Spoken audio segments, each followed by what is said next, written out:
ভগবান বলছে, শুনো ভাই, তুমি এরকম করো না, মধ্যগাঙ্গে এসে গেছে আর অল্প একটু হলেই পার হয়ে যাবে। বলে তাহলে বলো আমাকে পার করবে।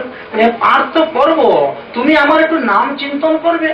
তাহলে বলে কেমন করে চিন্তন করবো নাম? আমি দেখেছি আমার দাদু দিদিমা এরা যে মারা গিয়েছেন, এই মারা যাওয়ার আগে মুখে দিয়ে সাবানের মতো ফেনা বেরোয়, শ্বাস ঘন ঘন বয়, তখন তো চিত্ত অস্থির থাকে, ওই সময় কি ভগবানের নাম মনে থাকে? আমার ঠাকুমা মারা গিয়েছে, আমরা ওনার তো মুখে দিয়ে তুলসী পাতার জল চামচ দিয়ে দিতে হয়েছে। তাহলে যদি ঠোঁট না লড়ে, যদি জিহ্বা না লড়ে, যদি দাঁতে দাঁতে লেগে যায়, তাহলে রাম উচ্চারণ হবে কেমন করে? তাহলে কি আপনি পার করবেন না? বলে না, তুমি যদি উচ্চারণ করতে না পারো আমার নাম, তো আমি তোমাকে কেমন করে পারবো? তাহলে আমিও তোমাকে পার করবো না। না না না, তুমি এরকম করো না। শোনো শোনো, তুমি যদি উচ্চারণ করতে না পারো আমার নাম, তুমি মনে মনে আমার নাম জপ করবে।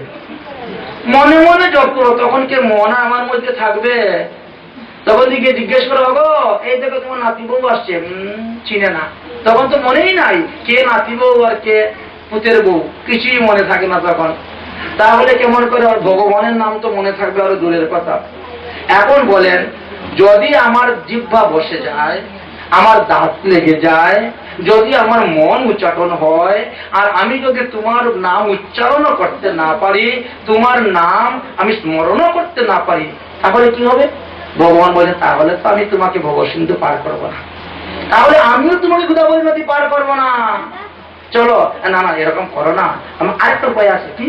যদি তোমার কাছে বসে যদি কেউ হরিনাম করে, তাহলেও আমি তোমাকে ভব নদী পার করে দিব। যদি তুমি নাম নিতে না পারো, নাম জপ করতে না পারো, তোমার কাছে বসে যদি কেউ মৃত্যুর সময়ে ভগবানের নাম করে, বলে তাহলে আমি তোমাকে উদ্ধার করে দেবো। আচ্ছা প্রভু, ওই সময়ে যদি আমার কানে তালা লেগে যায়, তাহলে কি হবে? লাগে তো, অনেকের কানে তালা লেগে যায়, ডাকলে পরে শুনে না, ডাকলে পরে শুনে না। যদি ওই সময় আমার কানে তালা লেগে যায়, তাহলে কি করবে? বলে তাহলে তো আর কিচ্ছু করার নাই বাবা, তুমি শ্রবণও করবে না, কীর্তনও করবে না, জপও করবে না। তিনটা তো, শ্রবণ কীর্তন জপ, তো তিনটার মধ্যে একটাও যদি না করো, আমি তোমাকে কেমন করে পার করব? তাহলে তোমাকে পার করবো না। প্রভু, তাহলে এখন আমার তো সম্পূর্ণ জ্ঞান আছে, মৃত্যুর সময় জ্ঞান থাকতে পারে, নাও থাকতে পারে, তাহলে এখনই আমি জয় রাম শ্রীরাম বলে আপনাকে ধরে মধ্য গাঙ্গের মধ্যে পড়ে যাব, আর আমি ভগবান নদী পার হয়ে চলে যাব।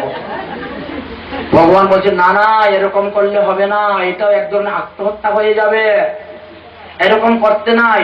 শুনো, আমি তোমাকে কথা দিচ্ছি, তুমি এখন থেকে আমার নাম শুরু করে দাও জপ করা। যদি মৃত্যুর সময় তুমি আমার নাম জপ করতে নাও পারো, কীর্তন করতে না পারো, স্মরণ করতে না পারো, তাহলেও আমি তোমাকে উদ্ধার করে দিব। তাই এখন থেকে আমাদেরকে জপ করা, কীর্তন করা শুরু করে দিতে হবে। কখন কোথায় কি অবস্থায় মৃত্যু হবে তো বলা যায় না। এইভাবে ওই কেবটের কাছে কথা দিলেন, কেবটের কথা পরে আসবে, দেখবেন। এই কেবটের কাছে কথা দিলেন, নৌকার মাঝির কাছে রামচন্দ্র পার হয়ে আসলেন, পঞ্চবটী বনে আসলেন। পঞ্চবটী বনে এসে যখন উপস্থিত হয়েছে, তখন রাবণের বোন শূর্পণখা, ইনি আকাশ মার্গে ভ্রমণ করতে করতে রামচন্দ্রকে দেখে ফেলছেন, ইনার পছন্দ হয়ে গেছে মনের মতন। তিনি সুন্দর মূর্তি ধারণ করে এসে গেছেন, প্রভু আমি আপনাকে বিবাহ করতে চাই। রামচন্দ্র বলছেন, আমি তো আগে প্রতিজ্ঞা করেছি, আমি এক বিবাহের অতিরিক্ত দ্বিতীয় বিবাহ করব না, আমার একজনই মাত্র স্ত্রী থাকবে। এই জন্য তুমি লক্ষণের কাছে যাও। লক্ষণের কাছে গিয়েছে, লক্ষণ আমি তোকে বিয়ে করতে যাই। তোমাকে মাথা খারাপ হয়েছে, আমার বিয়ে যদি করো আমাকে, তাহলে আমার সেবা করতে হবে, আমার বৌদির সেবা করতে হবে, আমার দাদার সেবা করতে হবে, তিনজন সেবা করতে হবে। আর তুমি যদি দাদাকে বিয়ে করো, তা আমি উল্টা তোমার চরণ সেবা করবো, তোমার জিনিসপত্র সেবা, তাহলে কোনটা লাভ আছে? বলে তাহলে তো ওকে বিবাহ করা ভালো। এবার আবার রামচন্দ্রের কাছে গেছে, রামচন্দ্র বলছেন, আমি তো এক স্ত্রী থাকতে বিবাহ করবো না। বলে তাহলে আমি এখনই খেয়ে নিচ্ছি আপনার স্ত্রীকে। এই দেখেন, ওই সীতাকে খাবে বলে সেই রূপ ধারণ করেছে যখন, লক্ষণ তো আগের প্রতিজ্ঞা করেছে উনি 14 বছর নারী মুখ দর্শন করবেন না। এই জন্য ছায়ার দিকে তাকিয়ে যখন অস্ত্রটা তুলেছে, তখন শূর্পণখার নাক কেটে গেছে।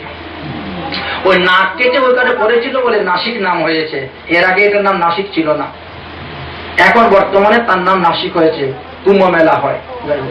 এখন নাক কাটে গিয়েছে, এখন কি করবেন? তিনি তাড়াতাড়ি দৌড়ে গিয়েছেন, গিয়ে তিনার ভাই ছিল খরদূষণ, সে খরদূষণকে বললেন। খরদূষণ 14,000 সৈন্য নিয়ে এসে যুদ্ধ করলেন, সব মারা গেল। চিন্তা করলো এত বিরাট বড় ব্যাপার, এখন কি করা যায়? এখন দাদার কাছে গিয়ে মিথ্যা কথা বলতে হবে, দাদাকে এনে এদেরকে মেরে কাজ করতে হবে। রাবণের কাছে গিয়ে বলল, দাদা এক অপূর্ব সুন্দরী রমণী দেখেছিলাম, তোমার জন্য ভাবছিলাম তুলে নিয়ে আসবো, তোমার কাছে বিয়ে দিব, কিন্তু আমার নাক আর কেটে দিয়ে বিরূপ বানাই দিয়েছে। বলেন তো, নিজে তো বিয়ে করলো না, আর অন্যকে যাতে বিয়ে করতে না পারে এই জন্য নাক কেটে দিয়েছে। চিন্তা করেন, মনে মনে তাসি অহংকার।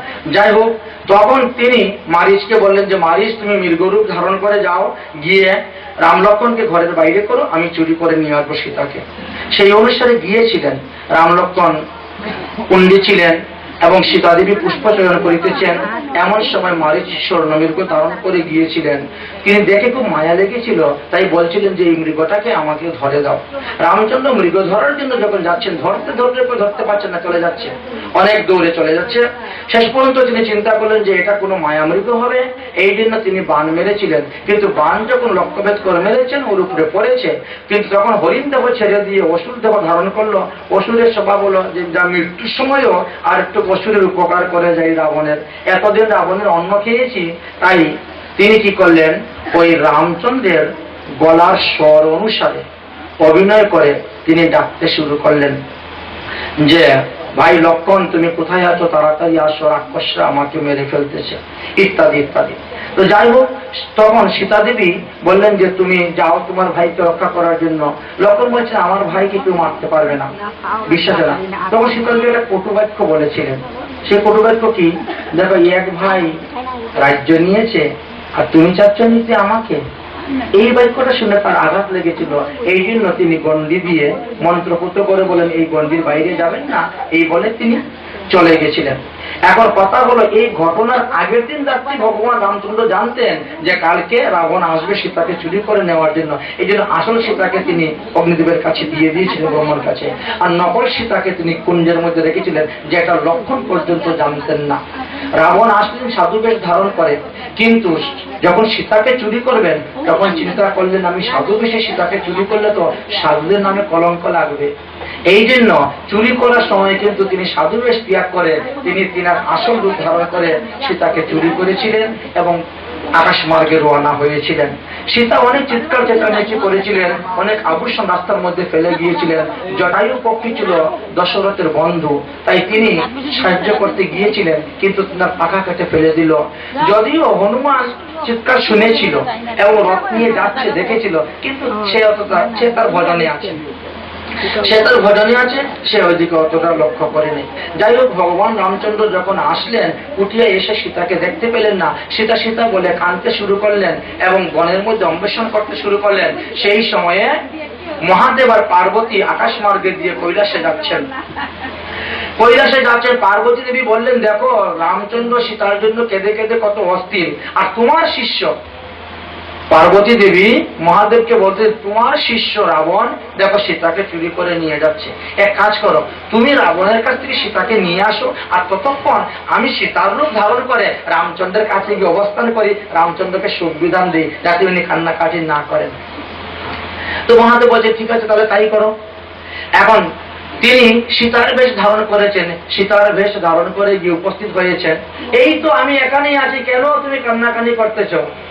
ভগবান রামচন্দ্র বলেন, কি জগদম্বা মা পার্বতী, তুমি সীতার রূপ ধারণ করে কেন আমার কাছে এসেছ? চিনে ফেলেছেন। তিনি তাড়াতাড়ি লজ্জা করে সেই রূপ ত্যাগ করে যখন গিয়ে উপস্থিত হলেন মহাদেবের নিকটে, মহাদেব বলেন, দেবী আজ থেকে আমি আর আপনার সঙ্গে একাসনে থাকতে পারবো না। কেন? আপনি আমার প্রভুর স্থির রূপ ধারণ করেছেন, সুতরাং আপনার সঙ্গে আমার আর একাসনে এক শয্যায় বাস করা হবে না।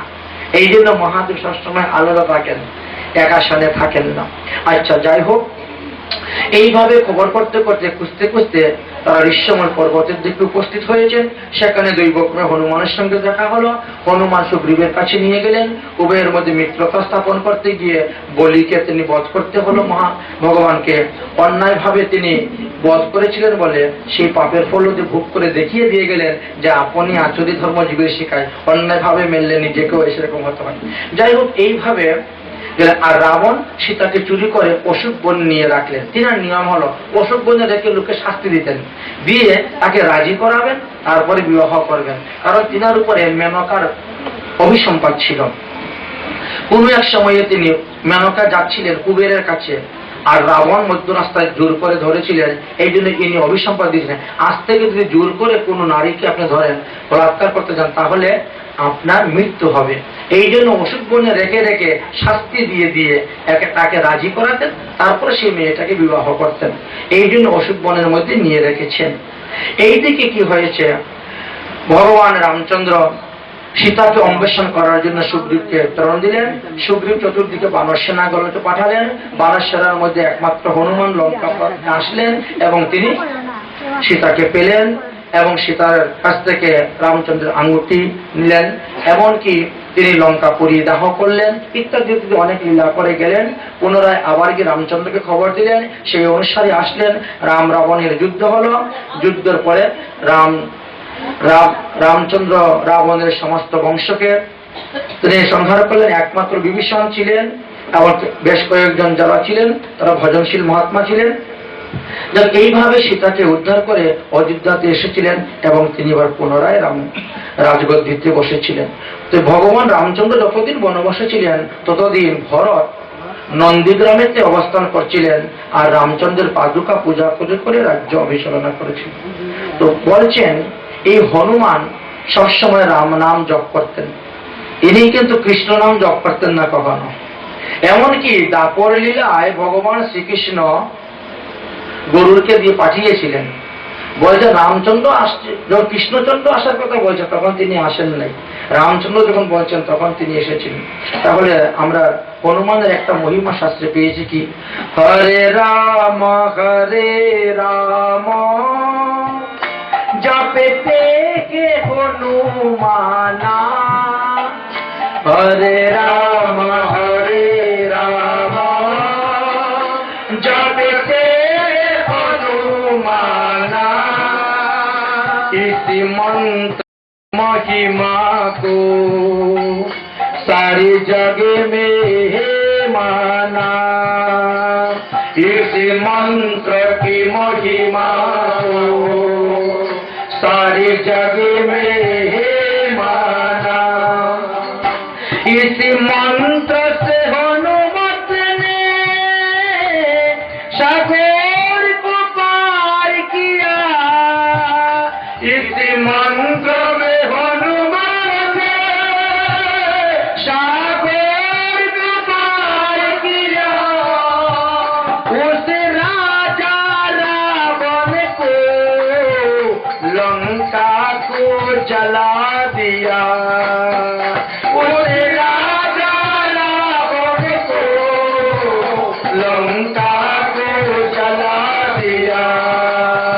हरे कृष्ण कृष्ण कृष्ण हरे हरे, हरे राम राम राम हरे हरे। जब भक्त विभीषण ने उस मंत्र की जप किया, जब भक्त विभीषण ने उस मंत्र का जप किया, श्री राम की प्यारी बन लंका पर राज किया, श्री राम की प्यारी बन लंका पर राज किया। हरे कृष्ण कृष्ण कृष्ण हरे हरे, हरे राम राम राम हरे हरे। इस मंत्र से हार गया रावण सा बलशाली, इस मंत्र से हार गया रावण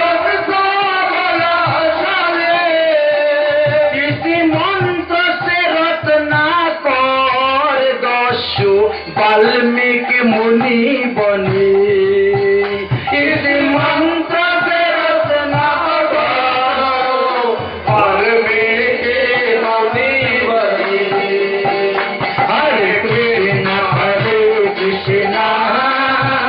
कृष्ण कृष्ण हरे हरे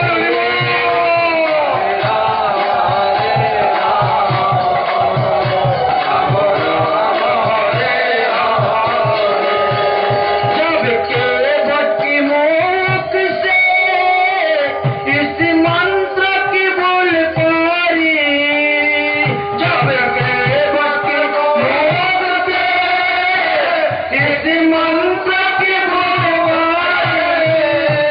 बनवारी कुछ रखवाल के बज की नाव चोरी बनवारी कुछ रखवाल के बज की नाव चोरी हरे कृष्ण कृष्ण कृष्ण हरे हरे हरे राम राम राम हरे हरे इस मंत्र से जगाई मचाई सब पाप से मुक्त हुए इस मंत्र से जगाई मचाई सब पाप से मुक्त हुए इस मंत्र से चपाल गोपाल कुष्ठ रोग से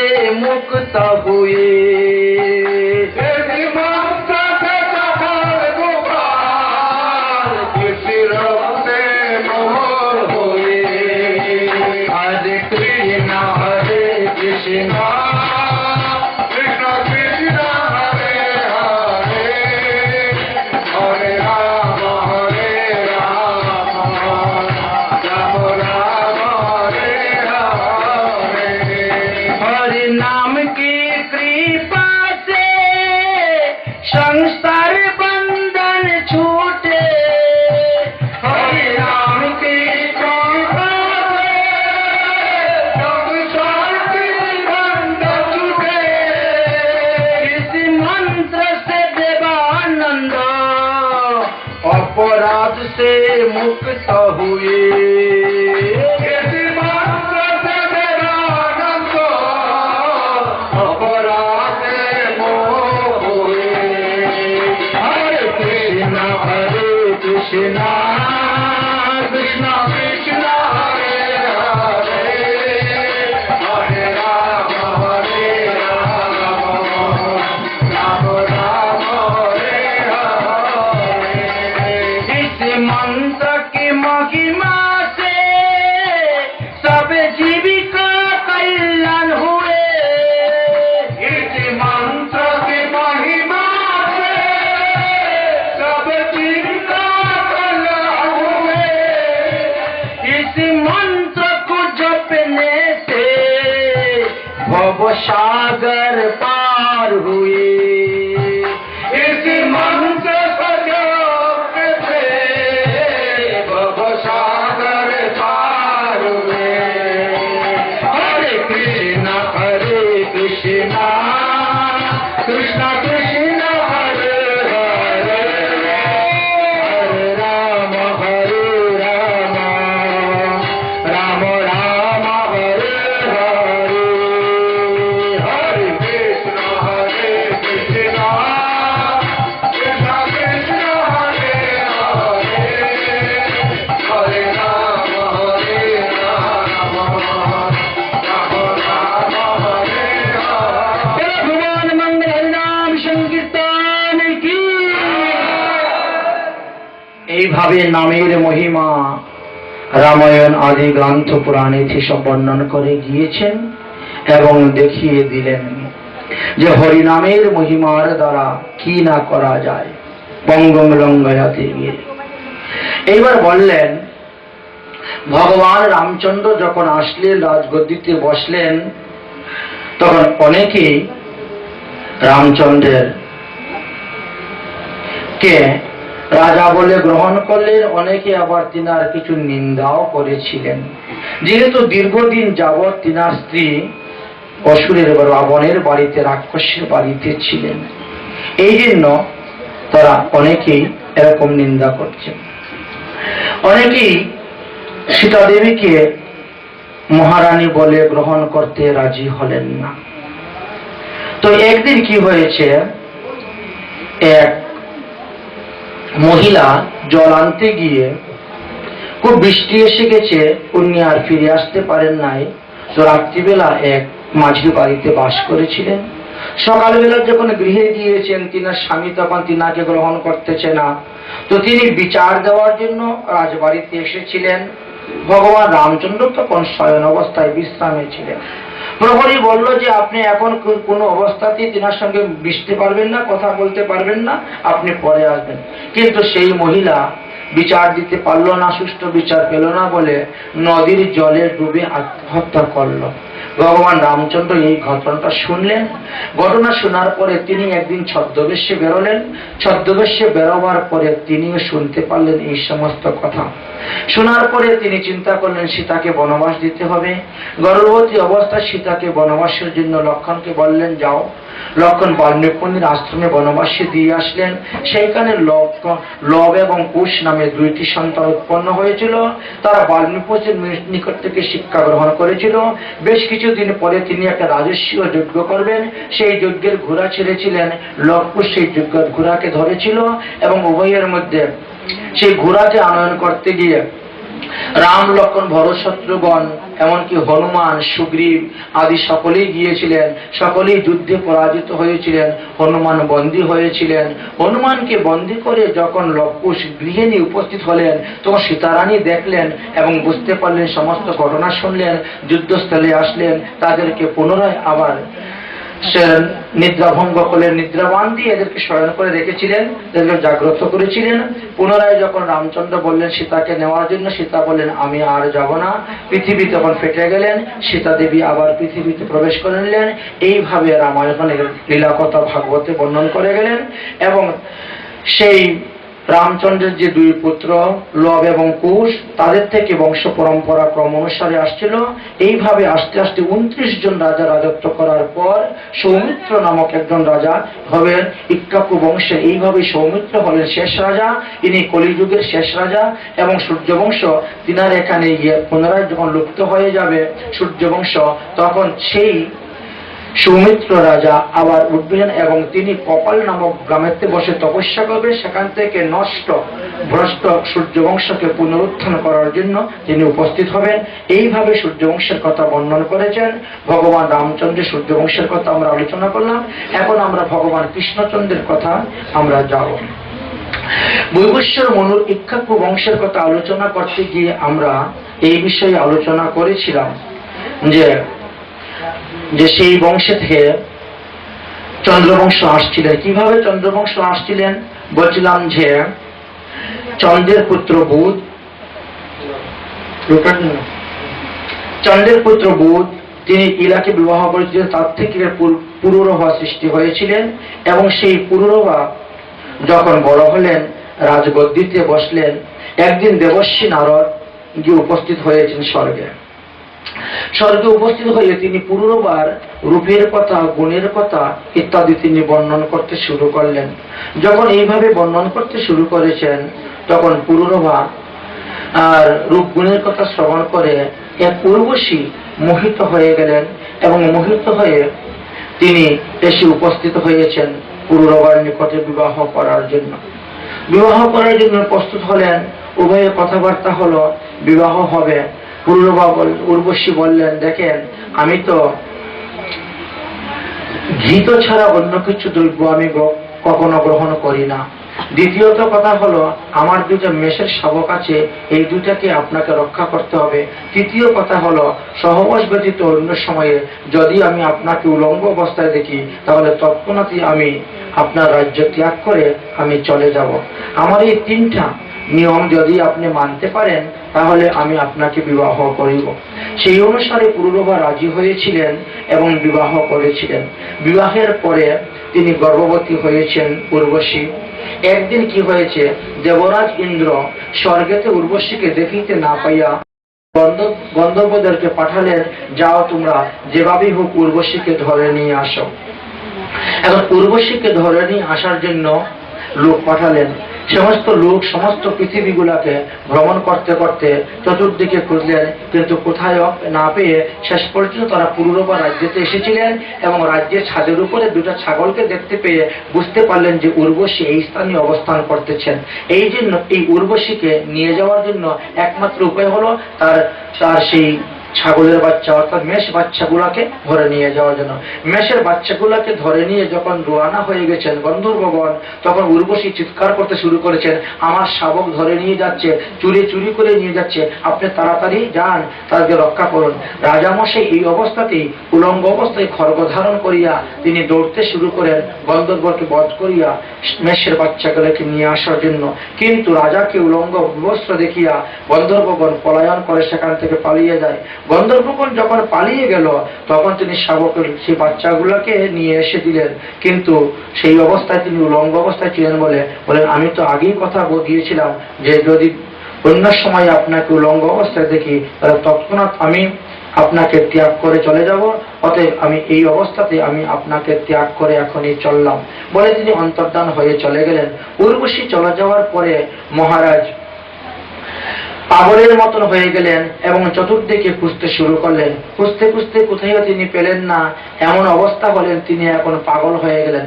একবার ঘুরতে ঘুরতে তিনি গিয়ে উপস্থিত হয়েছেন কুরুক্ষেত্রে। তখন হঠাৎ করে দেখতে পেলেন এই উর্বশী তার সখীগণকে নিয়ে তিনি সেখানে অবস্থান করেছেন। দর্শন করা মাত্রই উপস্থিত হলেন, হে উর্বশী, হে উর্বশী, তুমি আমাকে ছেড়ে কেন চলে গেলে? আমার মনোবাসনা পূর্ণ হয় নাই, আমার সন্তানাদি কোনো কিছু জন্মে নেই, তুমি কেন চলে গেলে? তিনি বললেন যে আমার প্রতিজ্ঞা অনুসারে আমি ছিলাম এবং চলে গেছি, কিছু করার নাই। হে মহারাজ, আপনি পুনরায় ভবনে যান এবং 1 বৎসর যাবৎ আপনি সংকল্প করিয়া আপনি একটি ব্রত করুন, যে ব্রতের দ্বারা আপনি গন্ধর্বদেরকে জয় করতে পারবেন এবং গন্ধর্বকে তপস্যা সন্তুষ্ট করে তাদের নিকট থেকে যদি আমাকে ভিক্ষারূপ প্রার্থনা করে নিয়ে আসেন তাহলেই আমি আপনার মনোবাসনা পূর্ণ করতে পারবো, আর না হলে পূর্ণ করতে পারবো না। আপনার সঙ্গে যে একদিন আমি অবস্থান করছিলাম তাহাতে আমি গর্ভবতী হয়েছি এবং 1 বৎসর পরে আমি আপনার সেই সন্তান প্রদান করিব।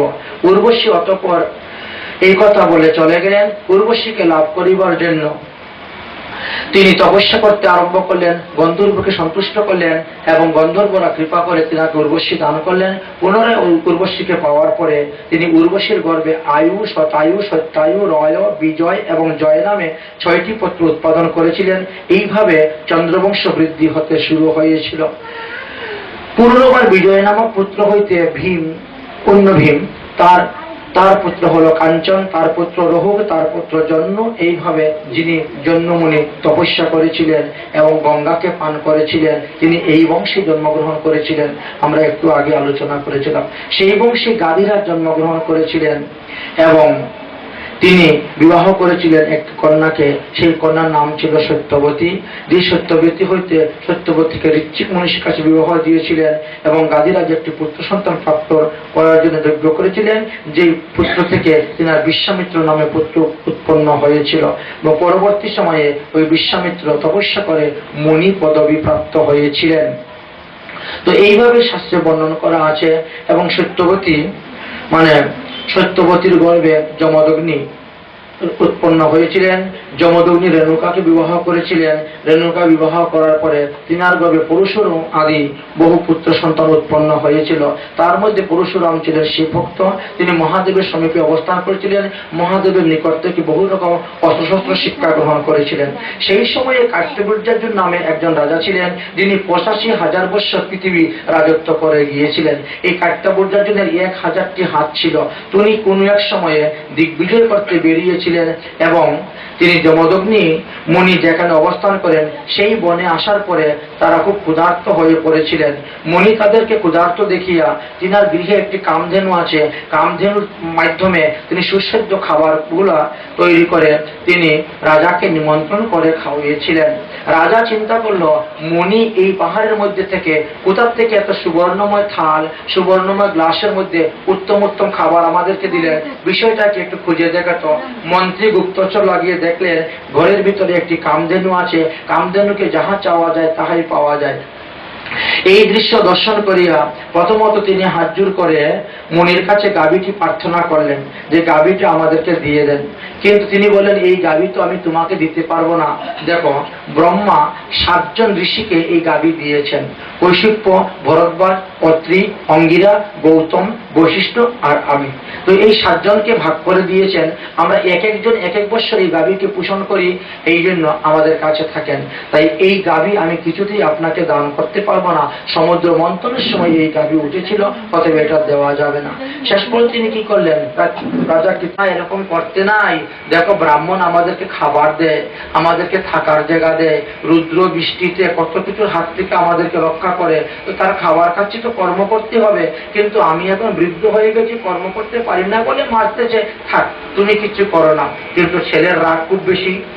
যখন ওই ব্রাহ্মণ পোশাক টোশাক পেয়ে এসে আবার হাল চাষ করতে শুরু করেছেন, গাভীটা চলতে পারে না দেখে খুব ব্যথাঘাত করতে শুরু করেছেন, তখন ওই গাভীর বাছুরটা জোয়াল লাঙ্গল সব উলট পালট করে দিয়ে এসে পেটে দিয়ে শিং ঢুকিয়ে দিয়েছে, ব্রাহ্মণটা মারা গিয়েছেন।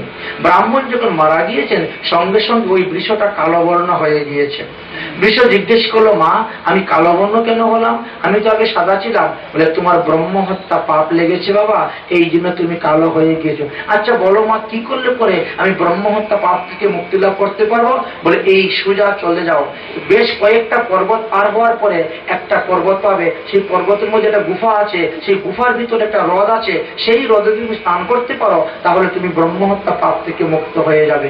পরশুরাম পশু পাখি কীট পতঙ্গের কথা বুঝতে পারতেন। তিনি সেই সমস্ত কথা বুঝতে পেরে তিনি তার পিছনে পিছনে ধাবমান হলেন। ওই বৃষটা যখন ওই স্থানে উপস্থিত হলো এবং সে হ্রদের মধ্যে স্নান করলো, ডুব দিয়ে উঠলো, এমনি আবার সাদা বর্ণ হয়ে গেছে। পরশুরামের বিশ্বাস হলো যে এটা সব থেকে বড় তীর্থ পৃথিবীর মধ্যে। দেখো, মাতৃহত্যা পাপ তাহলে আমার মনে হয় এখানে স্নান করলে নিবারণ হতে পারে। এই জন্য তিনি ওই বৃষটা যখন উঠে চলে গেল, তখন তিনিও গিয়ে ওই হ্রদের মধ্যে ডুব দিয়েছেন। ডুব দিয়ে যখন উঠলেন, তখন হাত থেকে কুড়াল পড়ে গেছে। হাত থেকে যখন কুড়াল পড়ে গেল, দেখলেন আমি মাতৃহত্যা পাপ থেকে মুক্ত হয়ে গেলাম। এত বড় তীর্থ পৃথিবীতে অবস্থান করতেছে, আর একটা পর্বতের গুফার মধ্যে এই তীর্থের মহিমা তো কেউ জানে না। আমি এই তীর্থকে, এই পর্বত কেটে বাইরে বের করে পৃথিবীর সমস্ত মানুষকে জানিয়ে দিব যে এই তীর্থ হলো সব থেকে শ্রেষ্ঠ তীর্থ। এই তীর্থ তোমার নাম কি? বলে, আমার নাম হলো ব্রহ্মপুত্র হ্রদ। আমি ব্রহ্মার পুত্র, আমার নাম ব্রহ্মপুত্র হ্রদ। বেশ ভালো কথা, আমি তোমাকে পৃথিবীর মধ্যে শ্রেষ্ঠ তীর্থ করব। এই জন্য পৃথিবীতে যত তীর্থ আছে সমস্ত তীর্থের জল আমি নিয়ে আসবো, নিয়ে এসে তোমাকে অভিষেক করাবো, অভিষেক করিয়ে তোমাকে বানাবো সমস্ত তীর্থের রাজা, শ্রেষ্ঠ। আমি বহু তীর্থ ভ্রমণ করেছি, কিন্তু আমার হাতের কুড়াল কোথায় পড়ে নাই, এইখানে যখন পড়েছে। অতএব আমি তোমাকে প্রথমে এই পাহাড় থেকে কেটে বাইরে জনালয়ে নিয়ে যাই, লোক সমাজের কাছে নিয়ে যাই। এই জন্য তিনি কুড়াল দিয়ে রাস্তা কাটতে শুরু করলেন আর রথকে ধীরে ধীরে নিয়ে আসতে শুরু করলেন। এইভাবে বাইরে আসলেন আমাদের ভারতবর্ষ হয়ে, সে গুয়াহাটি হয়ে তিনি যখন বাংলাদেশে গিয়ে ঢুকলেন, তখন সামনে দেখেন পদ্মা নদী। খবরদার, আর যাওয়া যাবে না। দেখো, তুমি ব্রহ্মপুত্র, তুমি ব্রহ্মার পুত্র, তুমি কোনো নারীর সঙ্গে মিলিত হবে না। যদি নারীর সঙ্গে মিলিত হয়ে যাও, তাহলে তুমি শ্রেষ্ঠ নদী হতে পারবে না, শ্রেষ্ঠ তীর্থ হতে পারবে না। তোমার ব্রহ্মচর্য নষ্ট হয়ে গেলে পরে তোমার পতন হয়ে যাবে। অতএব তুমি এখানে দাঁড়াও, আমি যাচ্ছি সর্বতীর্থের জল আনার জন্য। এদিকে তিনি সর্বতীর্থের জল আনার জন্য গিয়েছেন, আর ওদিকে উনি গিয়ে পদ্মার সঙ্গে মিশে গিয়েছেন। সর্বতীর্থ জল আনার পরে যখন পদ্মার সঙ্গে দেখলেন মিশে গিয়েছে, তখন মনের মধ্যে খুব দুঃখ পাইলেন। দুঃখ পেয়ে অভিসম্পাদ দিলেন যে, যা, তুমি তীর্থ হওয়ার, শ্রেষ্ঠ তীর্থ করার বাসনাটা আমার পূর্ণ করলে না, এত পরিশ্রম সফল করে দিলে, তাহলে আজ থেকে তোমার জল কুকুরের প্রস্রাবের সমতুল্য হবে, অপবিত্র। আজকে থেকে তোমার এই জল কোনো দেবকার্যে লাগবে না। তখন ব্রহ্মপুত্র নদ চরণে পরে স্তুতি ভক্তি করে কান্নাকাটি করতে শুরু করলেন যে, আমার একটু ভুলের জন্য এত বড় শাস্তি দিলেন, অন্তত তোমাকে একটা সুযোগ দেন, আমি যাতে জনসমাজের কল্যাণ করতে একটা সুযোগ দেন। তখন সুযোগ দিয়েছেন চৈত্র মাসের অশুকাষ্টমী। চৈত্র মাসের অশুকা অষ্টমী দিবসে সেই দিন তব বাড়িতে যে জন পরশবে পঞ্চপাতকের পাতকী যদি হয়, তবে অনাহাসে তার পাপ খণ্ডিবে।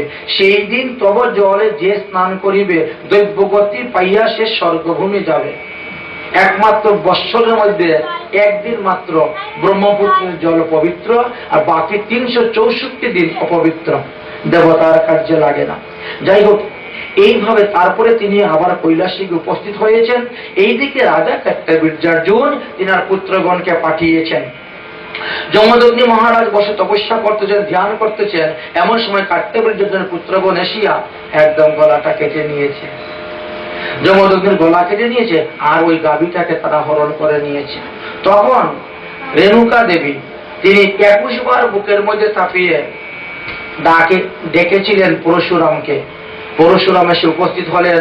তখন তিনি সংকল্প করলেন যে আমি 21 বার ক্ষত্রিয় কুল নাশ করব, এই পৃথিবীকে ক্ষত্রিয় শূন্য করব।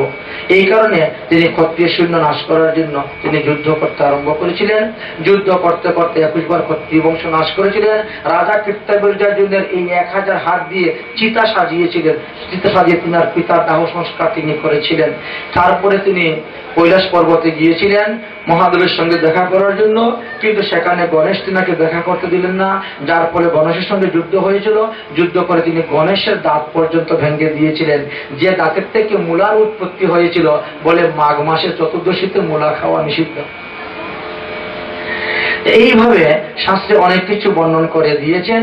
যাই হোক, তো এইভাবে চন্দ্রবংশের কথা শাস্ত্রে বর্ণন করেছেন।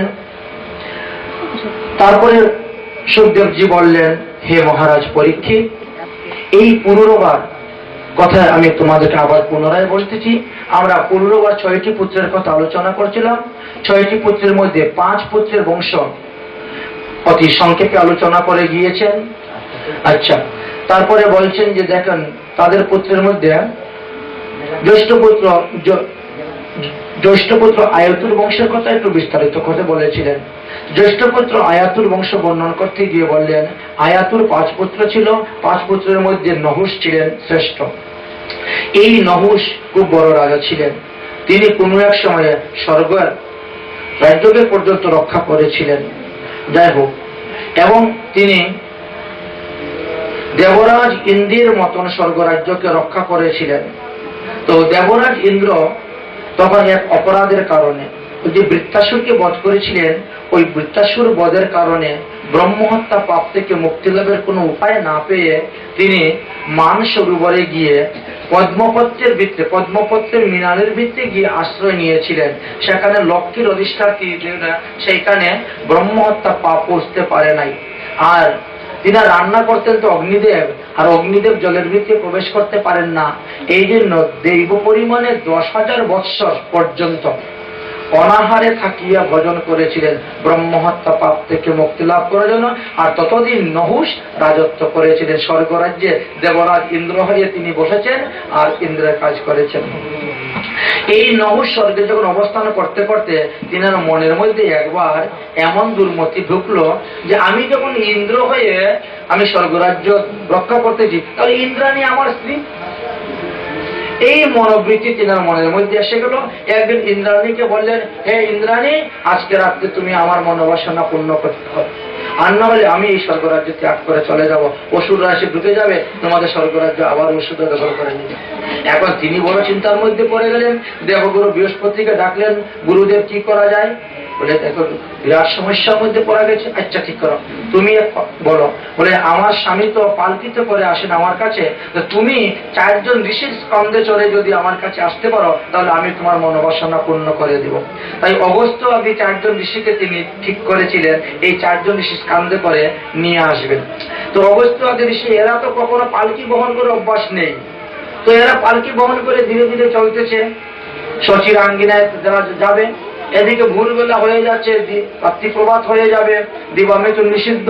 এখন তাড়াতাড়ি চলো বলে অগস্ত্য ঋষির উপরে পা দিয়ে লাথি মেরে দিয়েছেন নহুষ।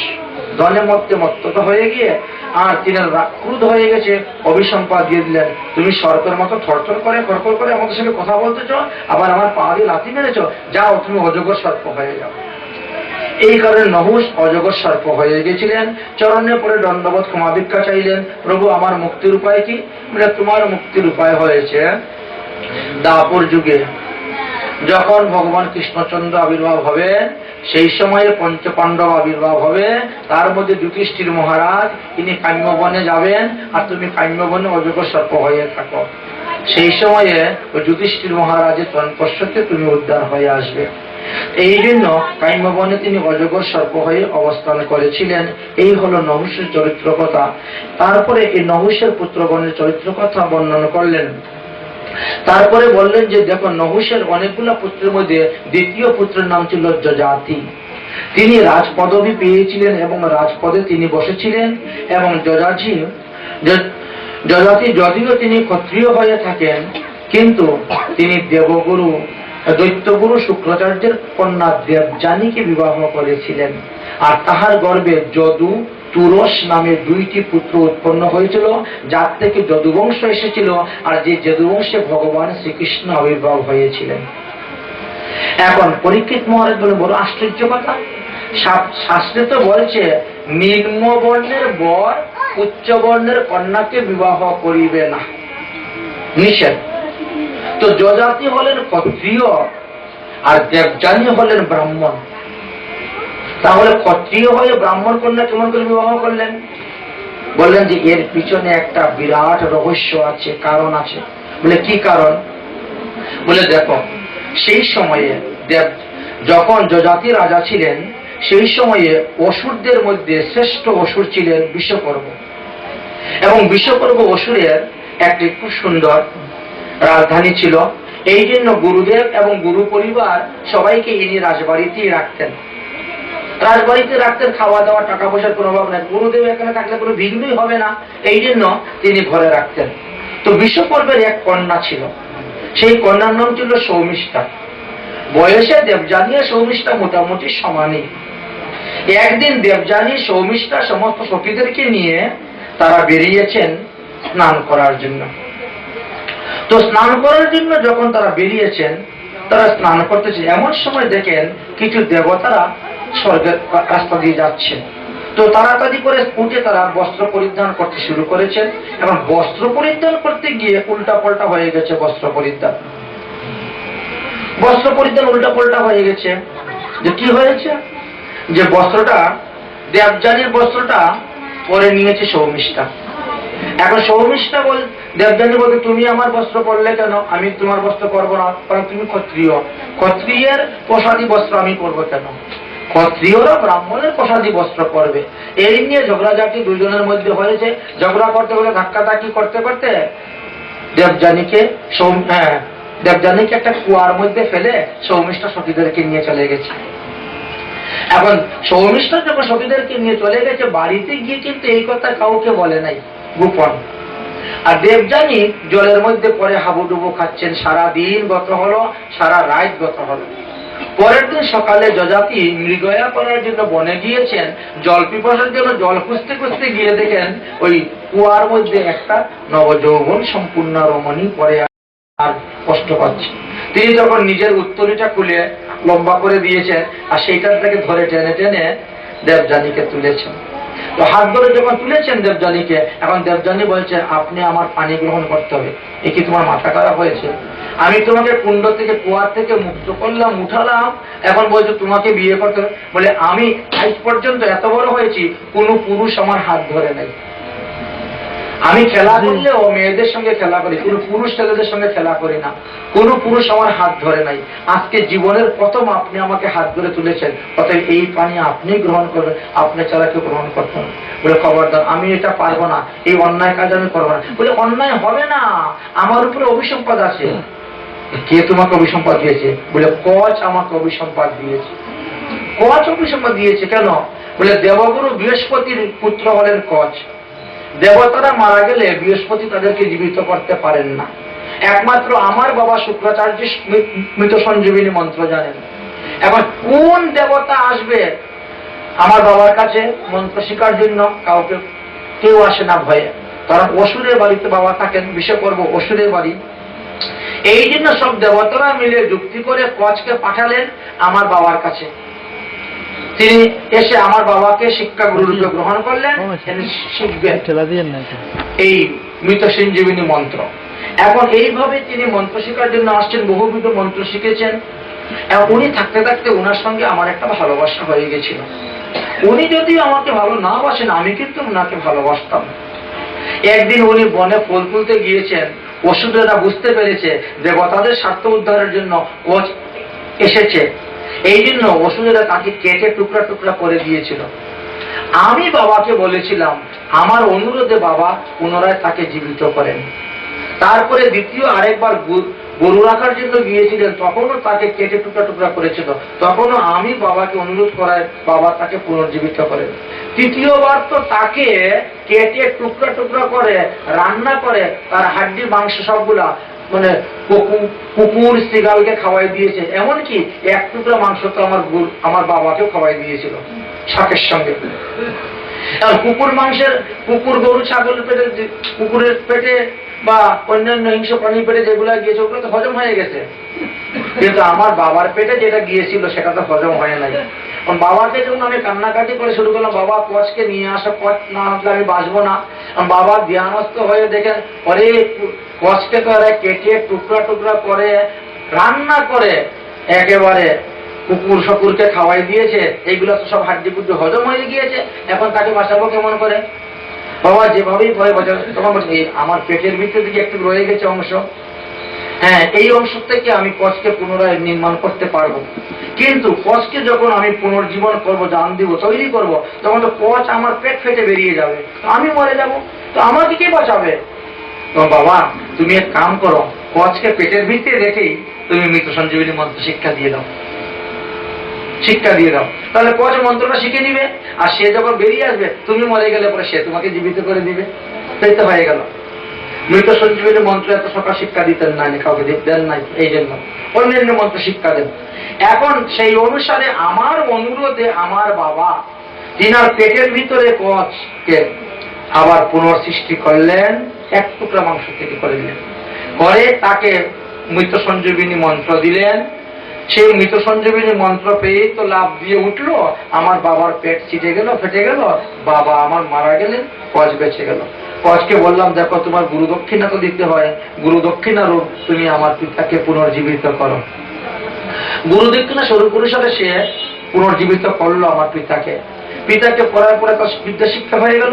এখন সে চলে যাবে, তো যখন চলে যাবে তখন বললাম যে আমি তোমাকে বিবাহ করতে চাই, হ্যাঁ তুমি আমাকে বিবাহ করো। বলছে না তুমি গুরু ভোজ, আমি তোমাকে কেন বিবাহ করতে যাব, আমি তোমাকে বিবাহ করবো না। তো আমি তখন আমার মনে খুব ক্রোধ হলো, আমি তোমাকে অভিসম্পাদ দিলাম যে তুমি যখন আমাকে বিবাহ করবে না, আমার মনোবাসনা পূর্ণ করবে না, তাহলে আমার বাবার থেকে যত বিদ্যা তুমি শিখেছ সব বিদ্যা তোমার নিষ্ফল হয়ে যাবে, কোনো বিদ্যা কোনো কাজ হবে না। তো যখন আমি এই অভিসম্পাদ দিলাম তখন তিনি আমাকে অভিসম্পাদ দিলেন যে তাহলে তোমারও কোনো ব্রাহ্মণ স্বামী হবে না। এই কারণে আমার ব্রাহ্মণ স্বামী হবে না, ক্ষত্রিয় স্বামী আমার কপালে লেখা, অতএব আপনি আমাকে বিবাহ করুন। তিনি বলেন ঠিক আছে তোমাকে বিবাহ করব, তুমি এখন তোমার বাবার কাছে যাও, বাবাকে গিয়ে বুঝাও, সবকিছু তৈরি করো, তোমার বাবা তো বড় ক্রোধী, আর আমি গিয়ে যদি বলি তাহলে একটা অসুবিধা হয়ে যাবে। তিনি পাত্র মিত্রের মাধ্যমে সংবাদ পাঠাবেন, আমি আসবো, বৈদিক ভাবে বিবাহ করে নিয়ে যাব, অসুবিধা নেই। এইভাবে সান্ত্বনা দিয়ে দেবযানীকে পাঠিয়ে দিলেন যে জাতি। দেবযানী গৃহে আসলেন, শুক্রাচার্যের কাছে সমস্ত ঘটনা বললেন বাবা এই রাজ্যে আর আমরা থাকবো না, আমাকে বড় অপমান করেছে সৌমিষ্ঠা আমাকে কি বলে জানেন, বলেন আমরা নাকি তীর্থের কাকের মতো নাকি তারার দিকে তাকিয়ে থাকি, তারা খাবার দিলে আমরা খাই, না হলে খেতে পারি না, এইরকম অপমানসূচক বাক্য আমাকে বলেছে বাবা, অতএব এখানে থাকবো না, এখান থেকে চলো। দেবযানী শুক্রাচার্যকে নিয়ে বিশ্বপর্ব রাজার প্রবর্তী বেরিয়ে যাবেন। বিশ্বপর্ব রাজা চিন্তা করলেন যদি গুরুদেব আমার রাজ্য থেকে বেরিয়ে চলে যান তাহলে দেবতারা সে উৎপাত করবে আর আমার রাজ্য ধ্বংস হয়ে যাবে। তিনি পায়ের মধ্যে পড়ে সৌমিষ্ঠাকে অনুনয় বিনয় করতে, মাগো তুমি অপরাধ ক্ষমা করো, তুমি যে শাস্তি দেবে সেই শাস্তি আমি মাথায় করে নিব, তবে তুমি যেও না। বলে একটা শর্ত যদি মানেন তাহলে আমি আপনার রাজ্যে থাকবো, আমার বাবা আপনার রাজ্যে থাকবে। কি? বলে আজকে থেকে তোমার মেয়ে আমার দাসত্ব তৈরি করতে হবে। দেবযানী এক কথাতে বিশ্বপর্ব রাজা রাজি হয়ে গেলেন। ঠিক আছে, সৌমিষ্ঠা আজকে থেকে তুমি দেবযানীর দাসত্বগিরি করবে। দ্বিতীয় শর্ত হলো আমার যেখানে বিবাহ হবে সেখানেও তাকে গিয়ে দাসত্বগিরি করতে হবে। ঠিক আছে, তাই হবে। এইভাবে রাজি হলেন। তারপরে বিবাহ সম্পাদনের সময় আসলো। বিবাহ সম্পাদনের সময় যখন এসে উপস্থিত হলো, তখন শুক্রাচার্য বললেন, যজাতি দেখো, তোমাদের রাজাদের কিন্তু একটা দোষ আছে। রাজারা বিবাহিত স্ত্রীকে তো ভোগ করে, উপরন্ত দাসীগুলাকেও তারা স্ত্রী রূপে ভোগ করে। কিন্তু সৌমিষ্ঠা দাসী রূপে যাচ্ছে দেবযানী, তুমি কিন্তু তাকে কখনো স্ত্রীর অধিকার দিবাই না, স্ত্রী রূপে গ্রহণ করবে না। আমাকে কথা দাও। আচ্ছা ঠিক আছে মহারাজ, কথা দিলাম। আচ্ছা, এইবার গিয়ে উপস্থিত হয়েছেন, উভয়কে বিবাহ করেছেন। বিবাহ করে এই দেবযানীকে বিবাহ করে গৃহে নিয়ে গিয়েছেন। কিছুদিন পরে তিনার একটা পুত্র সন্তান হয়েছে। পুত্রের নাম রেখেছেন যদু। এদিকে সৌমিষ্ঠাও তিনি ঋতুবতী হয়েছেন। ঋতুবতী হয়ে তিনি অপেক্ষা করতেছেন রাজার। রাজা একদিন উপবনে ভ্রমণ করতে গিয়েছেন। এই সময় রাজার চরণের মধ্যে ধরেছেন, দেখো ঈশ্বরের ঈশ্বর তুমি, আমারও ঈশ্বর, তে কারণে আমাতে দেহপুত্রবর। ঈশ্বরের ঈশ্বর মানে দেবযানী তো আমার ঈশ্বর, আমি তার দাসী। আর দেবযানীর স্বামী হলেন আপনি, ঈশ্বরের ঈশ্বর। অতএব সেই অনুসারে আপনি আমার ঈশ্বর, অতএব আপনি আমাকে পুত্র সন্তান বর দিন। সৌমিষ্ঠার এইরকম বাক্যের দ্বারা যজাতি আবদ্ধ হয়ে গেলেন এবং তিনাকে পুত্র সন্তান দিতে গেলেন, এবং সেই অনুসারে একটি পুত্র সন্তান তিনার প্রথম হলো। পুত্রের নাম রাখলেন দ্রুহু।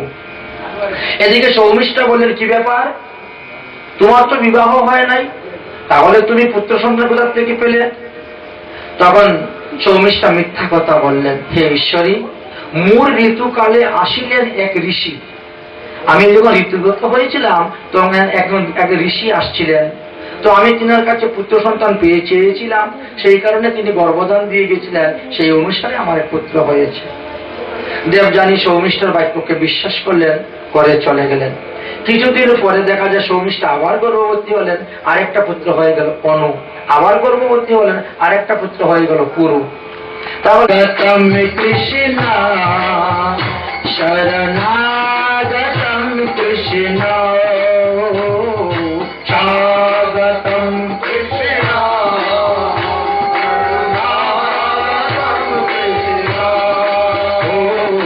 স্বাগতম কৃষ্ণ শরণাগতম কৃষ্ণ স্বাগতম কৃষ্ণ কৃষ্ণ। সুখদেবজি বললেন, হে মহারাজ পরীক্ষিত, বৈবস্বর মন্বন্তরের অষ্টবিংশতম চতুর্ভী যুগের দাপর যুগের শেষ ভাগে ভাদ্র মাসের কৃষ্ণপক্ষের অষ্টমী তিথি অর্ধরাত্রিকালে চন্দ্র রোহিণী নক্ষত্র সংযুক্ত হয়েছিলেন। সমস্ত পৃথিবী ঘন অন্ধকারে পরিবৃত্তি হয়েছিল। অল্প অল্প বৃষ্টি পতিত হইতে লাগিল। গ্রহ নক্ষত্র তারা সব নিজ নিজ উগ্র দৃষ্টি পরিত্যাগ করিয়া শান্ত ভাব ধারণ করিয়াছেন। আর সেই সময়ে ভগবান শ্রীকৃষ্ণের কৃপাতে দেবকীর গর্ভস্থ বায়ু নিশ্চিত হলো। আর সেই সময় সেখানে ভগবান শ্রীকৃষ্ণচন্দ্র ছোট্ট বালকের রূপ ধারণ করে প্রকট হয়ে গেলেন। বলেন বাল কৃষ্ণ ভগবান কি জয়। যত জন্মে আমি হয়েছি তোমার নন্দন, চিত্ত দিয়া শুন মাতা তাহা শ্রবণ। কোন কালে আছিলে তোমার নাম কৃষ্ণী, কোন কালে তুমি কৃষ্ণী নাম ছিল। বিভিন্ন সময় তুমি বিভিন্ন নাম ধারণ করেছ মা। প্রথম জন্মে বৈবস্বর মন্বন্তরে তোমার নাম কৃষ্ণী ছিল এবং বসুদেবের নাম ছিল সুতপা মুনি। সুতপা, ব্রহ্মা যখন তোমাদেরকে প্রজাপতি রূপে সৃষ্টি করেছিলেন, তোমরা দুইজন ইন্দ্রিয়কে সংযম করিয়া রোদ বৃষ্টি শীত গ্রীষ্ম তাপ সহ্য করিয়া প্রাণায়ামের দ্বারা মনকে সংযুক্ত করিয়া বৃক্ষের গলিত পত্র ভক্ষণ করিয়া বায়ু ভক্ষণ করিয়া তোমরা 12,000 বছর তপস্যা করেছিলে আমাকে পুত্র রূপে পাওয়ার জন্য। তোমাদের সেই প্রার্থনাকে, সেই বরদানের কারণে আমি তোমাদের পুত্র রূপে এসে অবতীর্ণ হয়েছিলাম। সেই সময় আমার নাম ছিল কৃষ্ণগর্ভ। তারপরে সেটাই ছিলা তুমি আমার জননী, তবে আমি স্বর্গে হইলাম তারপরে তুমি স্বর্গে গেলে এবং স্বর্গেতে অদিতি রূপে তুমি জন্মগ্রহণ করলে, কশ্যপ ঋষির সঙ্গে তোমার বিবাহ হলো। এই বসুদেব তিনি কশ্যপ ঋষি হয়েছিলেন। তোমরা কশ্যপ এবং অদিতি হয়ে যখন জন্মগ্রহণ করলে, তখন আমি তোমাদের পুত্র বামন হয়ে জন্মগ্রহণ করলাম। তবে আমি হইনু বামন অবতার, তথায়ও আছিলা তুমি জননী আমার। তারপরে তবে তুমি আবার দেবহতী রূপে আসলে, তখন তথায় আমি তোমার পুত্র কপিল দেব রূপে জন্মগ্রহণ করলাম। এইভাবে তারপরে এটা তোমার তৃতীয় জন্মের কথা বললাম। তারপরে তোমরা কৌশল্য রূপে তুমি জন্মগ্রহণ করলে, সেখানে আমি তোমার পুত্র রামচন্দ্র রূপে জন্মগ্রহণ করেছিলাম মা। এইভাবে জন্মে জন্মে তুমি আমাকে পুত্র রূপে প্রাপ্ত হচ্ছ। ও গোবিন্দ গোকুল আয়ো, গোবিন্দ গোকুল আয়ো, গোবিন্দ গোকুল আয়ো, গোবিন্দ গোকুল আয়ো। ও নন্দ ভবন মে নবদ বাজে, নন্দ ভবন মে নবদ বাজে, নন্দ ভবন মে নবদ বাজে, নন্দ ভবন মে নবদ বাজে। মঙ্গল মঙ্গল ভাদাইও, মঙ্গল মধুর মথুরা মে দে, গোকুল মে সো, মথুরা মে দে कंस की मोरा मोरायो मोरायो रे। गोविंद गोकुल आयो, गोविंद गोकुल। नंद की आनंद भयो जय कन्हैया लाल की, नंद की आनंद भयो जय कन्हैया लाल की, नंद की आनंद भयो जय कन्हैया लाल की, नंद की आनंद भयो जय कन्हैया लाल की। हाथी दिनो घोड़ा दिनो और दिनो पाल की, हाथी दिनो घोड़ा दिनो और दिनो पाल की। नंद की आनंद भयो जय कन्हैया लाल की, नंद की आनंद भयो जय कन्हैया लाल की। देवान को हाथी घोड़ा, हाथी घोड़ा पूरन गोपाल की, पूरन गोपाल की। देवान को हाथी घोड़ा पूरन गोपाल की। नंद भयो जय कन्हैया लाल की, नंद की आनंद भयो जय कन्हैया लाल की, नंद की आनंद भयो जय कन्हैया लाल की। नंद दिन करे दिन परमाल की, नंद की आनंद भयो जय कन्हैया लाल की, नंद की आनंद भयो जय कन्हैया लाल की, नंद की आनंद भयो जय कन्हैया लाल की, नंद की आनंद भयो जय कन्हैया लाल की। सर्व दिनो अंत दिनो, अंत दिनो, दिनो बिंदु भाल की, सर्व दिनो अंत दिनो, दिनो बिंदु भाल की, नंद की आनंद भयो जय कन्हैया लाल की, नंद की आनंद भयो जय कन्हैया लाल की, नंद की आनंद भयो जय कन्हैया लाल की। देवान के लट्टू तेरा, पूरन के लट्टू की, नंद की आनंद भयो जय कन्हैया लाल की, जय कन्हैया लाल की। ओ नंद की आनंद भयो जय कन्हैया लाल की, जय कन्हैया लाल की। हाथी दिनो घोड़ा दिनो, पाल की, नंद की आनंद भयो जय कन्हैया लाल की,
जन्म सुने आई जगदा मैया दे बधाई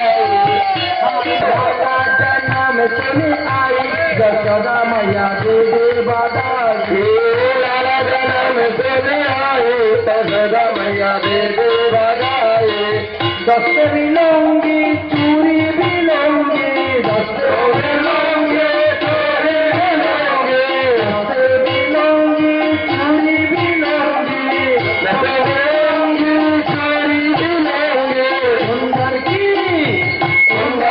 कर दे सगाई जगदा मैया दे बधाई सुंदर की कर दे सगाई जगदा मैया दे बधाई लाला जन्म सुने आई जगदा मैया दे बधाई लाला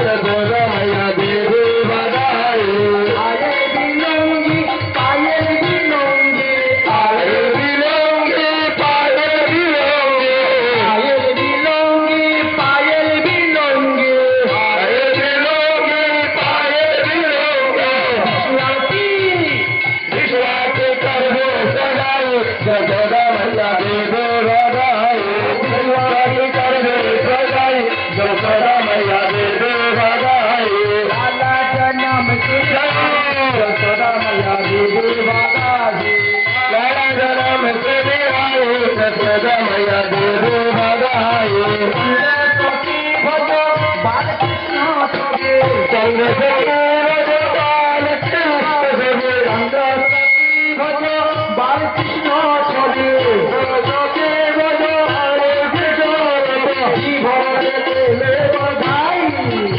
अरे जीवन ले बधाई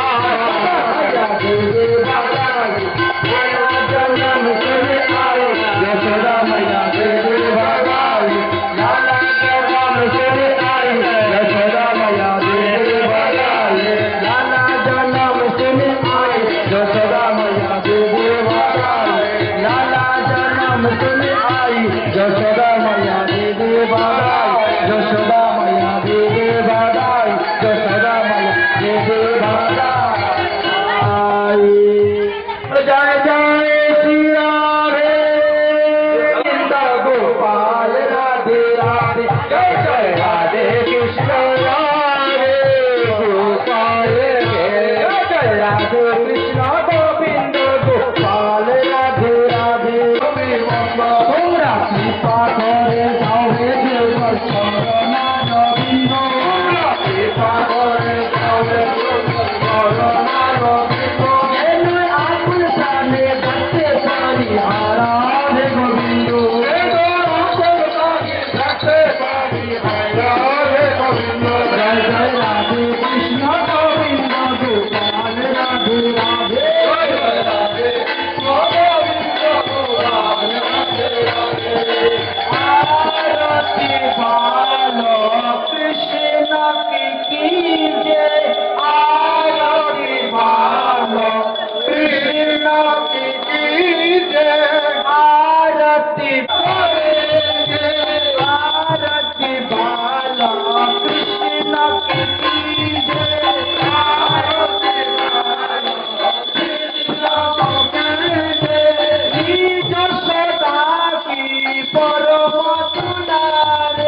स्वयं जमुना विद्वेश की, काशी जीवों की, मुनि की, मुनि की, ऋषि महाराज की, नक्षत्र की, कृष्ण जन्माष्टमी की, जन्म दिवस की,